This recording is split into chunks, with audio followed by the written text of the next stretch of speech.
Bonjour à tous, j'espère que vous allez bien. Moi de mon côté, ça va, grâce à Dieu. Alors une nouvelle vidéo aujourd'hui parce que je voulais qu'on parle d'une plante qui rapporte gros actuellement et qui peut aller jusqu'à la vente. Vous pouvez aller jusqu'à 1000 $ au niveau de cette plante et tout. Donc 1000 $, bon, on arrondit, c'est les chiffres que j'ai trouvés. Mais c'est voilà, juste pour dire que c'est une plante qui peut vraiment rapporter. Et si, voilà, je vous disais que cette plante peut facilement pousser en RDC. Bon, aujourd'hui, je me demande quelle plante ne peut pas pousser en RDC. Mais personne ne parle de cette plante. Dans cette vidéo, on va découvrir cette culture qui est méconnue mais qui est très rentable. Il s'agit tout simplement de l'aloe vera. On va voir pourquoi elle est autant recherchée, comment la cultiver, où trouver des plants au Congo et pourquoi elle est encore si peu connue. Et en bonus, vous allez voir pourquoi on va voir ensemble, pourquoi est-ce que tout éleveur devrait avoir un peu d'aloe vera dans sa ferme. Alors, on va rentrer directement dans le vif du sujet. D'ailleurs, avant de commencer, je veux souhaiter la bienvenue pour ceux qui arrivent sur notre chaîne et remercier tous ceux qui sont restés abonnés à notre chaîne et qui continuent à nous soutenir.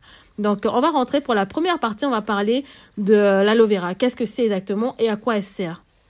Donc, l'aloe vera, c'est une plante médicinale qui est connue depuis l'Antiquité. Elle est cultivée dans le monde entier à cause de ses propriétés qui sont considérées comme extraordinaires. Donc, à l'intérieur des feuilles d'aloe vera, vous allez trouver du gel, un gel qui est transparent et qui est riche en vitamines, en enzymes, en minéraux et en acides aminés. Donc, pourquoi elle est vraiment sollicitée? Parce qu'elle est surtout utilisée dans 3 grands domaines. La cosmétique, vous avez des crèmes qui sont faites à base d'aloe vera, vous avez des soins pour la peau, contre l'acné et également les brûlures. Et au niveau de la santé naturelle également, beaucoup de personnes l'utilisent pour la digestion, les défenses immunitaires et les douleurs articulaires et encore bien d'autres choses que les gens utilisent. Là, je vous donne juste quelques points. Et au niveau de l'alimentation, on a beaucoup de jus qui sont détox, qui sont faits à base de gel d'aloe vera. Vous avez également d'autres boissons bien-être, des gélules et beaucoup de choses qui tournent au niveau de l'alimentation qui sont faites à base d'aloe vera. Et pour vous donner au niveau des prix, pour un litre de jus d'aloe vera peut valoir entre 10 et 30 $ au niveau international. Donc, c'est une culture, je pense que si vous vous lancez dans cette culture, allez taper dans le domaine international en fait. Parce qu'au Congo, je pense que c'est pas très connu de la population locale, mais au niveau international, il y a une demande qui est très forte. Donc c'est un marché, le marché mondial est vraiment en pleine explosion et les grandes marques de cosmétiques, de bien-être, de nutrition cherchent actuellement du gel pur et naturel d'aloe vera. Et juste j'ai regardé les chiffres clés du marché mondial actuellement. En 2024, ce marché valait à peu près plus de 13 milliards de $. Pour vous dire l'argent que ça rapporte pour ceux qui sont dans cette culture en fait et dans ce domaine, surtout ceux qui sont dans la transformation du gel d'aloe vera. Et les raisons, tout simplement parce que les gens sont à la recherche du naturel, du bio, du non chimique. Et l'aloe vera offre toutes ces propriétés-là. Et surtout, l'aloe vera pousse très bien dans les zones tropicales et chaudes et elle couvre la demande actuelle qu'il y a de l'aloe vera ne couvre pas tout le marché mondial en fait. Il y a besoin en fait que les gens continuent à cultiver l'aloe vera. Malheureusement au Congo, aujourd'hui je sais pas, peut-être qu'il y a des personnes qui cultivent l'aloe vera, mais aujourd'hui moi personnellement j'en connais pas et j'ai pas vu des vidéos où on a des gros champs d'aloe vera au Congo. Et pourtant on a un sol qui nous permettrait de cultiver cette plante. Et pourquoi c'est méconnu au Congo?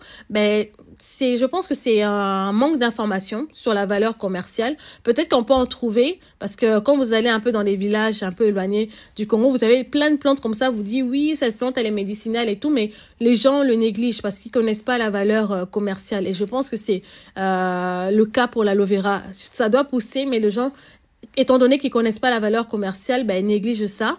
Il y a peu de formations également sur l'usage de cette plante, sur sa transformation. Pas de programme agricole ciblé sur cette culture. Et les gens sont plus focalisés sur le manioc, maïs, sur les bananes, parce que c'est des aliments qu'on va consommer chaque jour, on a besoin au quotidien. Et pourtant, l'aloe vera est facile à cultiver. Elle est pas gourmande en eau, très résistante. C'est une plante qui résiste bien et elle est hautement rentable. Donc, ça peut être le moment pour ceux qui veulent se lancer, surtout ceux qui ont des terrains là, Nazana Maïté, j'ai pas tout, mais voilà. Si vous avez des terres qui sont pas dans des zones très très marécageuses, vous n'avez pas beaucoup d'eau, c'est une plante qui a besoin d'être arrosée qu'une seule fois par semaine. Donc, elle demande pas beaucoup d'eau. Donc, même dans les zones où vous avez très peu d'eau, mais qui est quand même un peu d'eau parce que chaque plante a besoin d'un peu d'eau. Ça ne demandera pas beaucoup de travail à vos salariés d'aller arroser au quotidien, en fait. Une fois par semaine, ça suffira. Au Congo, vous allez peut-être vous demander, mais où est-ce que je peux trouver ces plantes-là? Ben, allez voir dans les pépinières locales. Vous allez sûrement en trouver. Et également les producteurs bio ou les herboristes. Donc, n'hésitez pas à faire des recherches via Facebook, le WhatsApp, les groupes agricoles et également dans les marchés de plantes médicinales qu'on peut trouver à Massina, à Matete, à Gambela. Donc, allez poser la question. Il y en a certains qui doivent, surtout ceux qui sont dans le domaine médicinal, les plantes médicinales, ils peuvent vous renseigner par rapport à ça. Peut-être que l'aloe vera porte un autre nom par rapport aux langues qu'on a, mais voilà, c'est si vous ramenez une image et tout, les gens peuvent toujours vous dire oui, ça on appelle ça de tel nom et tout chez nous, et vous donner quelques plants. Et des fois, vous avez aussi des gens qui connaissent l'aloe vera, qui ont quelques plants chez eux, mais voilà, parce que c'est leur consommation personnelle, et on a souvent tendance à dire que avoir un aloe vera à la maison, c'est comme avoir un docteur parce que ça va soigner pas mal de choses sur le corps, en interne et tout. Donc, beaucoup de gens ont certainement des plants d'aloe vera chez eux. Donc, n'hésitez pas à leur demander un petit morceau, une feuille, parce que ça se duplique assez vite. Lorsque vous prenez une feuille d'aloe vera, vous pouvez aller le replanter ou le mettre en bouteille pour qu'elle fasse des racines et ensuite le replanter. Un peu comme la banane plantain. Donc, vous n'avez pas besoin d'acheter des plants à chaque fois, en fait. Vous pouvez, à partir d'un plant, arracher quelques feuilles, replanter ailleurs et ensuite, ça vous donne d'autres boutures que vous pouvez replanter encore et encore et encore et agrandir votre champ. Donc, voilà un peu par rapport à ça. Et pour ceux qui ont pour les éleveurs qui ont des bêtes, ça peut être des chèvres, poules, porcs et tout, c'est important également d'avoir quelques plants d'aloe vera dans votre concession. Bon, du coup, moi aussi, je vais en trouver pour en mettre parce que j'ai fait quelques recherches par rapport à ça. L'aloe vera peut devenir vraiment votre allié naturel contre les maladies de vos animaux. Donc, pourquoi? Parce que le gel est un antiseptique naturel à utiliser chez l'homme, en fait, comme chez la bête aussi. Donc, c'est parfait pour les blessures ou les plaies des bêtes. Quand ils sont blessés, vous pouvez juste appliquer l'aloe vera et les soigner naturellement. Il aide également à traiter les troubles digestifs, comme les diarrhées ou les ballonnements chez les animaux, les chèvres, les vaches et tout. Donc, voilà, vous allez leur faire du bien en leur donnant l'aloe vera. Chez les poules, l'aloe vera va renforcer l'immunité, réduire le stress et prévenir de la coccidiose. Et dans les porcheries, certains éleveurs africains l'utilisent en vermifuge naturel ou en complément alimentaire pour les porcs. Donc, ça va être une plante qui va être économique, bio et accessible si vous le plantez dans votre terrain. Et si vous le consommez pas vous-même, vous pouvez toujours le revendre à d'autres éleveurs, à d'autres agriculteurs pour pouvoir les aider dans leur plantation ou dans leur élevage pour soigner naturellement leurs bêtes. Alors, comment est-ce que vous pouvez démarrer votre business?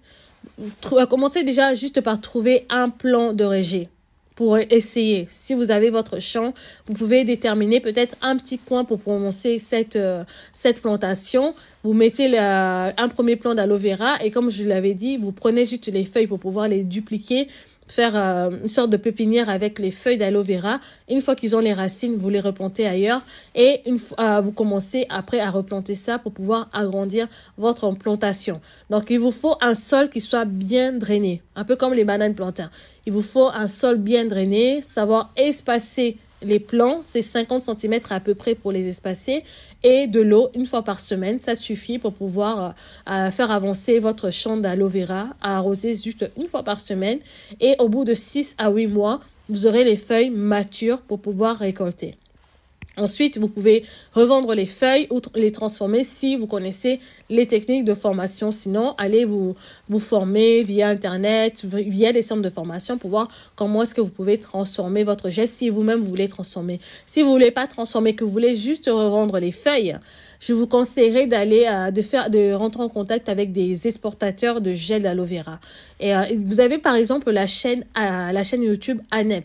ANEP, c'est une chaîne YouTube, une société également qui existe au niveau de l'Europe, qui forme les personnes à vendre des produits agricoles africains au niveau international. Donc, en fait, c'est des intermédiaires qui vous permettront de vendre au niveau international. Vous pouvez rentrer en contact avec eux parce que c'est des personnes qui vont chercher des produits qui sont recherchés au niveau mondial et mettre ensuite les agriculteurs en contact avec les acheteurs. Donc, si vous leur dites, exemple, moi j'ai 2, 3, 4, 5 hectares d'aloe vera, les feuilles sont là, que vous pouvez ensuite conditionner et ensuite eux puissent vous trouver des clients et tout. Vous pouvez toujours les contacter par rapport à ça parce que du coup, eux, ils vont vraiment gérer la partie administrative, vous, la partie production et être sûr de pouvoir vendre vos produits comme il faut. Et au niveau de l'aloe vera, vous trouverez des clients parce que l'alimentation, la cosmétique et tout ce qui est médicinal et tout, les gens ont besoin d'aloe vera et il n'y a pas assez de producteurs d'aloe vera. Pour juste vous donner un exemple, à un moment, j'ai travaillé pour la marque LR. C'est une marque de compléments alimentaires à base d'aloe vera qui est basée en Allemagne. Ils recherchent des commerciaux comme ça pour pouvoir vendre leurs produits. Et j'ai eu à travailler avec eux. Donc, du coup, vendre des compléments alimentaires à base d'aloe vera, des soins à base d'aloe vera, des gels à base d'aloe vera. Et surtout pour les gels, j'avais du coup ma boutique Amazon. Une fois que j'ai lancé la boutique avec leurs gels, avec leurs produits à base d'aloe vera pur et que j'ai commencé à vendre, j'arrivais facilement à être à plus de 500 € par semaine de chiffre d'affaires en vendant ces produits-là. Donc, pour vous dire qu'il y avait, la demande était forte. Moi-même, je ne m'y attendais pas lorsque j'avais mis les gels au niveau de la boutique Amazon. Je ne m'attendais pas à ce qu'il y ait autant de demandes en Italie, en Allemagne, en Suède et tout. Donc, je vendais vraiment les gels et tout. Bon, malheureusement, j'ai dû arrêter parce qu'au niveau des livraisons, des clients, la société n'arrivait pas à gérer un peu partout. Mais juste pour vous montrer le potentiel de l'aloe vera sur le marché en fait. Et cette société faisait venir son aloe vera du Mexique pour pouvoir traiter l'aloe vera après au niveau de l'Allemagne et créer leurs produits. Donc, si l'Afrique vient également avec leur aloe vera made in Congo et tout, il y aura des vendeurs parce que ils ont besoin de produire du gel. Le gel, ça se consomme, ça se termine. Les gens, ils ont besoin de racheter. Donc, vous pouvez très bien venir proposer votre gel aloe vera également à toutes ces sociétés-là parce que voilà, c'est des choses qui se consomment assez rapidement et il y a besoin de fournisseurs pour continuer à produire, que ce soit gel, cosmétiques et autres. Donc, vraiment, n'hésitez pas à vous lancer parce que ça rapporte bien. Donc, si on parle un peu chiffres, exemple avec, là, j'ai pris quelques chiffres et tout que j'ai trouvé. Avec 500 plants d'aloe vera, vous pouvez générer jusqu'à 500 et 1000 $ par mois selon ce que vous allez produire avec les 500 plants d'aloe vera. Donc, les feuilles fraîches sont vendues entre 0,5 à 1 $ pièce. Si vous transformez en gel pur, on est entre 15 à 30 $ le litre. C'était à peu près les prix auxquels je vendais le gel, moi, d'aloe vera. Et si vous faites des produits finis, crème, savon et tout, donc vous pouvez marger à 3 à 5 fois plus élevé parce qu'il y a eu transformation. Donc, du coup, vous pouvez bien valoriser votre produit. Donc, voilà. Si vous voulez vous lancer, franchement, dans cette culture, moi, je vous le conseillerais. Donc, même de faire des petits essais pour commencer, pour voir comment votre sol répond. Donc, comme je vous l'ai dit, il faut vraiment un sol qui puisse drainer l'eau parce que s'il y a trop d'eau, la plante va finir par pourrir. Donc, je pense que peut-être les zones comme l'Antélé et tout, il y a beaucoup de sable et tout, voilà. Mais que vous avez quand même la possibilité d'arroser, c'est peut-être là où on peut planter. Mais bon, je pense qu'ailleurs également, on peut planter. Au Congo, j'ai l'impression que tout peut pousser là-bas. Donc, il faut juste vous assurer que vous n'aurez pas de l'eau qui stagne dans votre champ pour pouvoir vous lancer. Donc voilà, l'aloe vera, c'est une plante qui est puissante, qui est rentable et qui est parfaitement adaptée à notre pays. Elle soigne, elle va nourrir, elle va protéger et elle peut faire vivre une famille entière si elle est bien exploitée. Donc voilà, derrière, il y a toujours le côté où il faut vraiment suivre le personnel qui va être sur place pour qu'il fasse bien les choses comme il faut pour pouvoir que le champ se lance comme il faut. Donc voilà, n'hésitez pas à vous former vous-même, à faire des recherches par rapport à cette plante-là. Mais vraiment, je voudrais bien un jour voir vraiment des champs d'aloe vera au niveau du Congo, des grands champs d'aloe vera au niveau du Congo. Il y a un besoin, donc c'est le moment pour ceux qui veulent de se lancer dans cette culture. Et c'est une culture qui va, voilà, c'est entre 6 à 8 mois pour avoir des feuilles matures. Donc vous avez le temps de voir pousser et tout, de vous concentrer sur la vente, de contacter des agents d'exportation pour exporter vos produits.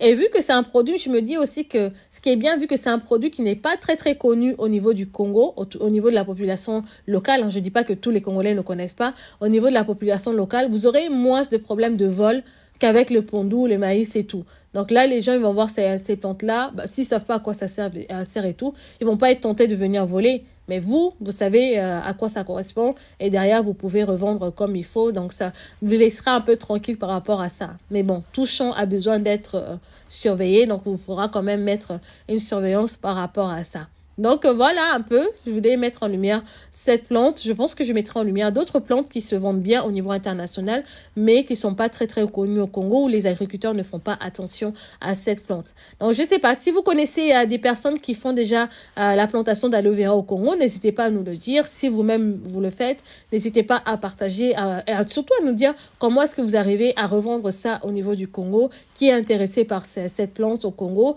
et est-ce qu'il y a déjà un marché qui existe par rapport à ça? Est-ce que les Congolais exportent déjà ailleurs et tout? N'hésitez pas à partager avec nous votre expérience par rapport à cette vidéo. Donc voilà, et c'est tout. C'est tout pour cette vidéo. Je vous souhaite tout de bon pour vous, vos familles. Prenez soin de vous. Et moi, je vous dis à bientôt pour une nouvelle vidéo. N'hésitez pas à liker comme d'habitude et à partager autour de vous pour nous donner de la force. Au revoir.